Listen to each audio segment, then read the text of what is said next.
On vous accueille ici dans un lieu emblématique puisque c'est notre salle du Conseil. Nous avons été sollicités pour organiser un débat sur les nouvelles pratiques démocratiques. Ce thème nous tient beaucoup à cœur à la commune. C'est la région qui porte cette journée. La commune, elle est comme d'habitude facilitateur et elle permet de rassembler dans ses locaux tous les acteurs impliqués dans le débat citoyen. Cette question des nouvelles pratiques démocratiques est arrivée dans des débats lors de nos toutes premières rencontres. C'est une journée de mise en commun, de réflexion qui concerne à la fois donc, les gens spécialisés dans le domaine des mathématiques par rapport au système de votation, la théorie des jeux, etc.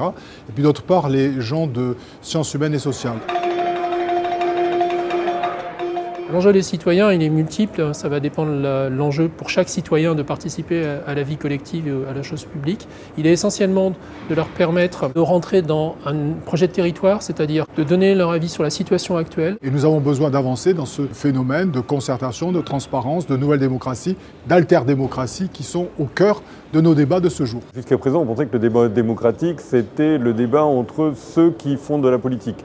Aujourd'hui, on voit qu'il faut aller au-delà et qu'il faut ramener les citoyens dans cette participation aux échanges d'idées, d'où une réflexion sur les meilleures manières de faire émerger une décision. Mais il y a surtout la question de savoir comment on prépare la décision, comment faire en sorte que la décision soit une bonne décision, qui soit validable par le citoyen.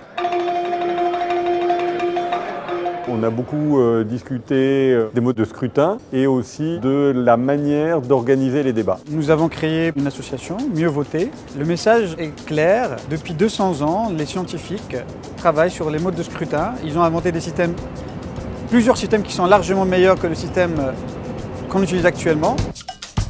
C'est une nouvelle méthode de vote qui demande à l'électeur de mieux s'exprimer. Par exemple, très bien, bien, assez bien, passable, insuffisant, à rejeter. On peut donner maintenant un avis positif sur tous les candidats, ou 3 ou 4 candidats, et on peut aussi négativement juger tous les candidats si on le souhaite.